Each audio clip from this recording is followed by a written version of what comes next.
evening and welcome to Sun Middle Temple. We're so happy you've joined us. My name is Alba and I use she, her pronouns. This is our first observance of 2025! Woohoo! And I'm so happy you are here. As always, this service is recorded and will be posted on our YouTube channel. A quick reminder to our registered members to pretty please play dues in 2025. I'll say please, please. So remember we have our new dues system also that we voted on last year. So hopefully this will make it easier for everyone to pay dues and I'm really excited and hopefully we get more. We'll open today with our opening words, which will appear on the slide behind you. Oh, after announcements. I forgot announcements. We welcome you into the light of the gods and light this flame in celebration. May its brightness symbolize our connection to the gods and the natural world. May you join us in this community of faith, cherishing love and with open hearts. So our theme for this month is motherhood. And our readings today, we're going to go right into the readings because they are long. Is Agamemnon, which is a section of 4 plays from the Oresteia by Aeschylus, translated by Gilbert Murray, and we're doing Beowulf, the Mother of Grendel, translated by Leslie Hall. This Beowulf excerpt is actually 3 chapters of Beowulf, but we'll be doing the next 2 next week. So don't worry about that. It'll pick up again in the next week. So we will begin with our lovely Agamemnon. And I realize I have to provide some context for this. So this is after Agamemnon has returned home from the war. And if you don't know the story of Agamemnon's family, they're cursed. Lots of bad things happens. There's some cannibalism and other things. So now that we've covered that, that's what happens previously. We've got to Agamemnon.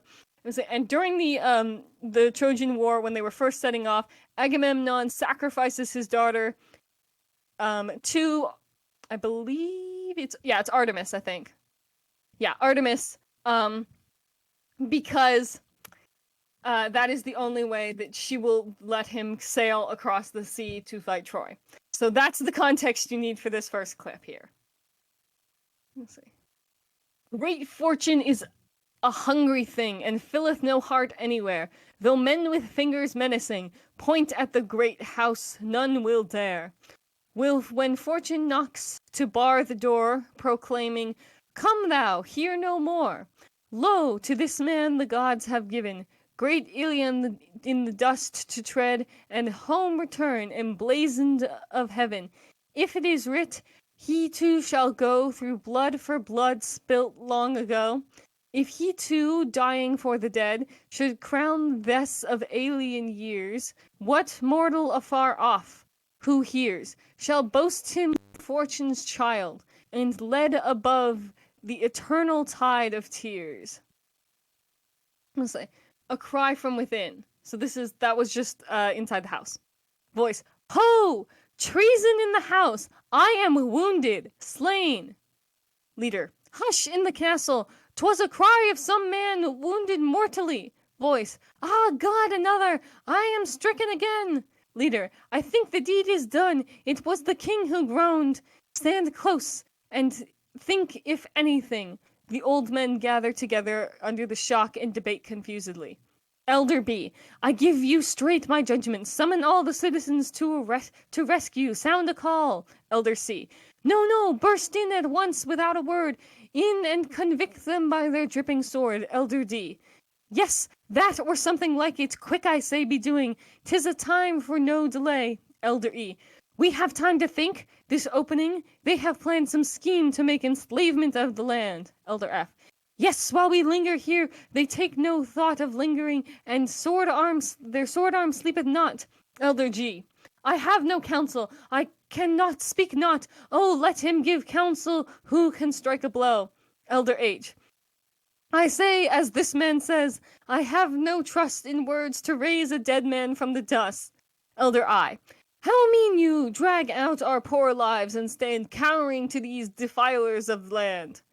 Elder J, nay, 'tis too much.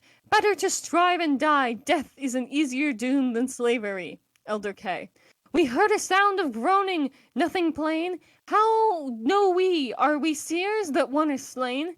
Elder L, oh, let us find the truth out ere we grow thus passionate. To surmise is not to know. Leader, Break in then, 'tis the counsel ye all bring, and learn for sure how is it with the king. They cluster up towards the palace door, as though to force an entrance, when the great door swings open, revealing Clytemnestra, who stands, axe in hand, over the dead bodies of Agamemnon and Cassandra. The body of Agamemnon is wrapped in a rich crimson red. There is blood on Clytemnestra's brow, and she speaks in wild triumph. "Oh, lies enough, and more I have this day spoken, which now I shame not to unsay. How should a woman work to the utter end? Hate on a damned hater? Feigned a friend? How pile perdition round him, hunter wise, too high for overleaping, save by lies?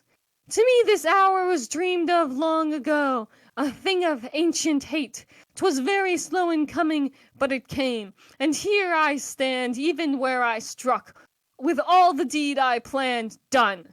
'Twas so wrought, what boots it to deny? The man could neither guard himself nor fly. An endless web, as by some fisher strung, a deadly plenteousness of robe I flung all around him and struck twice, and with two cries his limbs turned water and broke, and as he lies I cast my third stroke, a prayer well sped to Zeus of hell, who guardeth safe his dead.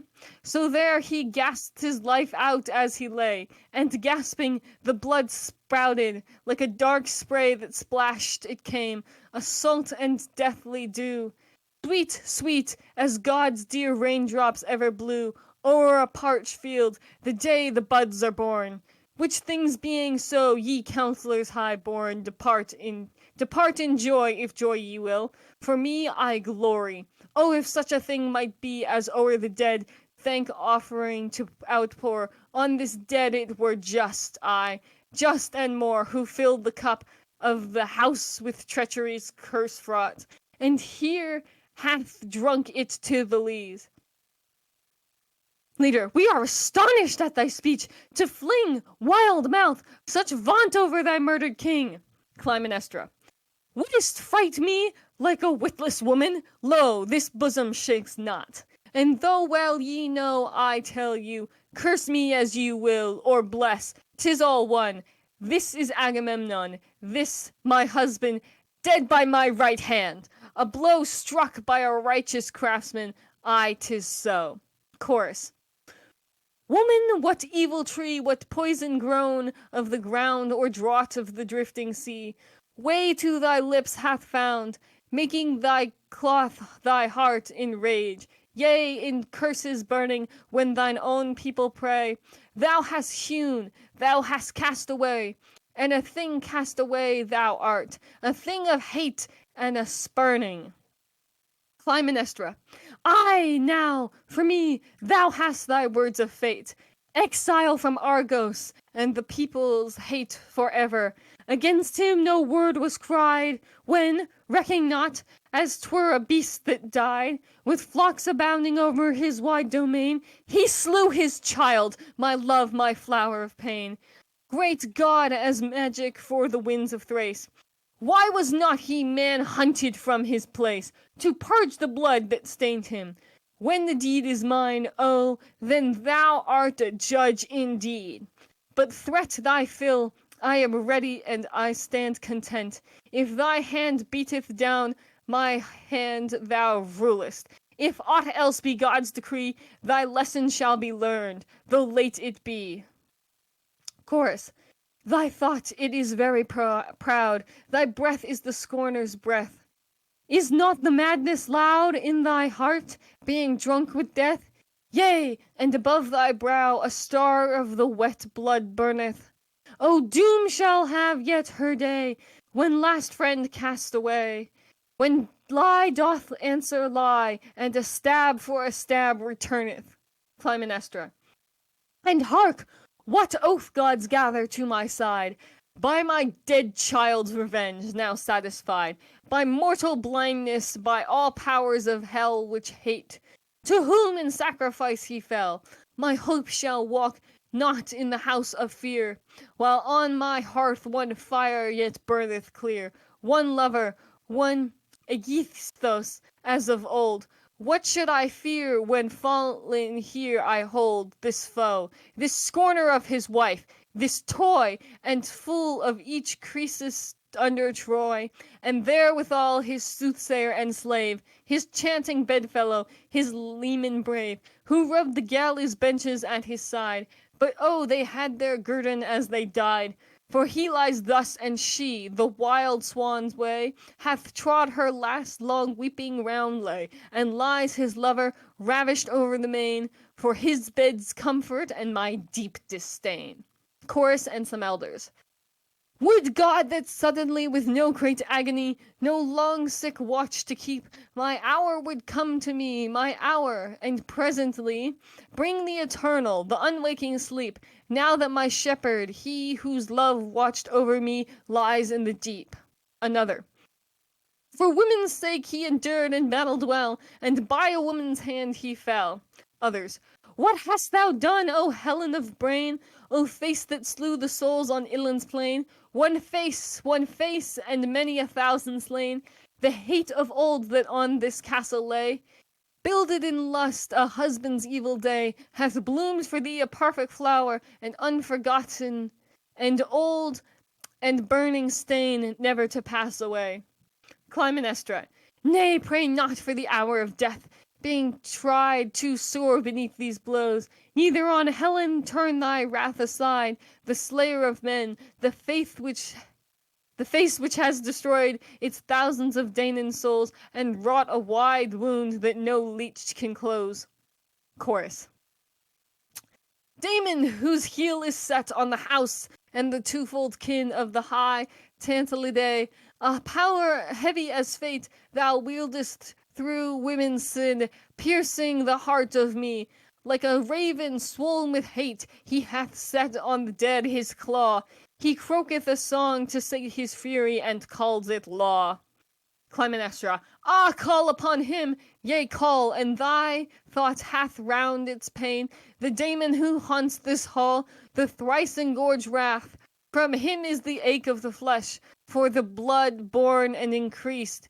Ere the old sore hath ceased, it oozeth afresh. Chorus. Indeed, he is very great, and heavy his anger, he, the Damon who guides the fate of the old Tantalidae. Alas, alas, an evil tale ye tell of desolate angers and insatiable. Ah me! And yet 'tis all as Zeus hath willed, doer of all and cause of all.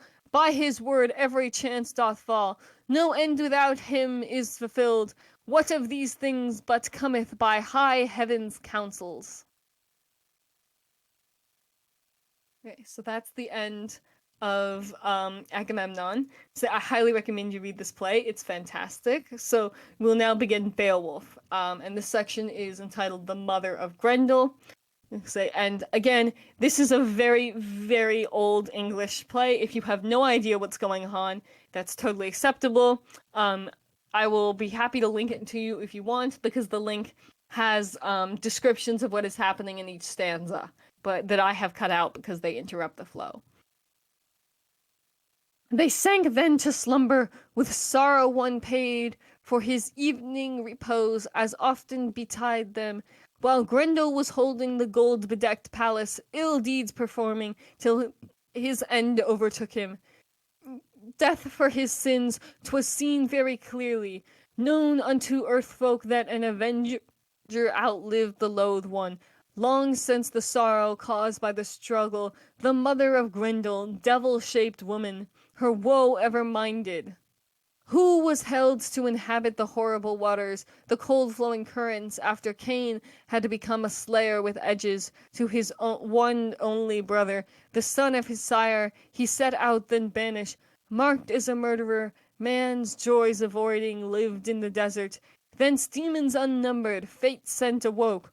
One of them Grendel, sword-cursed, hateful, who at Heorot met with a man that was watching, waiting the struggle, where a horrid one held him with a hand grapple sturdy.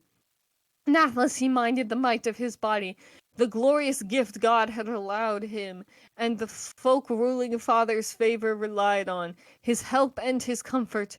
So he conquered the foeman, the hell spirit humbled. He unhappy departed then, relieved of his joyance, journeying to death haunt, foeman of man. His mother, moreover, eager and gloomy, was anxious to go on her mournful mission, mindful of vengeance for the death of her son. She came then to Heorot, where the armored Dane earlmen all through the building were lying in slumber. Soon there became then return to the nobles, when the mother of Grendel entered the folk hall. The fear was less grievous by even so much as the vigor of maidens, war strengthened of women by warriors reckoned, when well-carved weapon worked with the hammer, blade very bloody, brave with its edges, strikes down the boar sign that stands on the helmet. Then the hard-edged weapon was heaved in the building. O'er the many benches, broad lindens many, handfast were lifted, for helmet he recked not, for armour net broad, whom terror laid hold of. She went then hastily outward, would get her life for to save, when someone did spy her. Soon she had grappled with one of the aethelings, fast and firmly, when fenward she hied her. That one to Hrothgar was the liefest of heroes, in rank of retainer, where waters encircle, a mighty shield warrior, whom she murdered at slumber. A broadly famed battle knight, Beowulf was absent, but in another apartment was erstwhile devoted to the glory-decked Geatman, when gold was distributed. There was hubbub in Heorot. The hand that was famous she grasped in its gore, grief was renewed then. In homes and houses 'twas no happy arrangement in both of the quarters to barter and purchase with lives of their friends. Then the well-aged ruler, the grey-haired war-thane, was woeful in spirit when his long-trusted liegeman lifeless he knew of. His dearest one gone, quick from a room was Beowulf brought, brave and triumphant.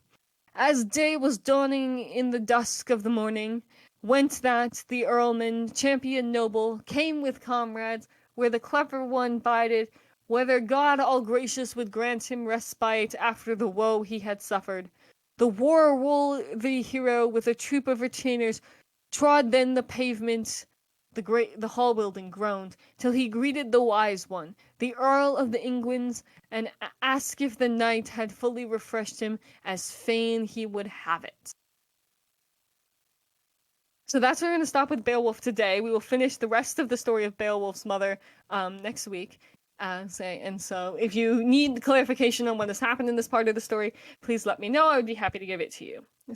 But both of these tales are about a mother looking for revenge. And both of these mothers are considered monsters. Clytemnestra, in later aspects of this play, ends up being killed by her son Orestes for the murder of his father, and he has to go through a trial where he is eventually acquitted. However, later in this version, her daughter is discovered to actually still be alive, and being forced to work as a priestess, making her mother's sacrifice only necessary in the fact that it is a manifestation of the curse on Agamemnon's family. Both her and her daughter are victims of her husband's choices and their family members' choices. And I highly recommend you read more into Agamemnon's family because it's nuts. In the case of Grendel, we'll discuss more next week when we finish this section of the reading. So we will now move into the ritual portion of the observance, and I will play the video and mute my mic.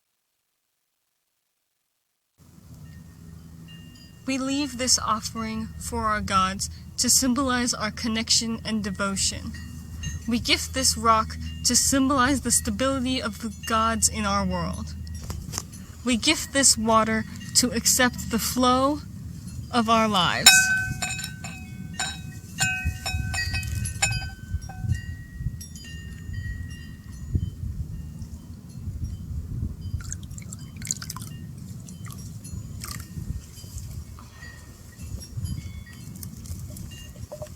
We welcome life and bless our offerings with oil to share our riches.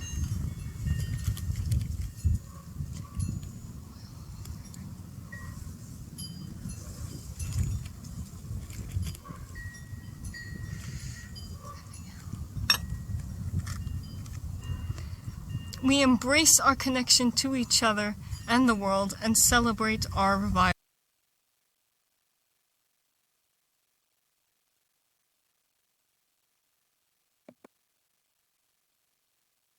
Okay, we'll now move into the closing words, which if it moves, okay. And so as we move out into the world, let us remember our community of faith. Cherish love and open your heart as you walk through life. Hold dear the light of the gods and our connection with the natural world. Go forth in celebration and carry the light of connection within your heart. So we'll now do coffee hour. Raise your hand if you would like to speak, and I will let you up. And I will turn off the recording.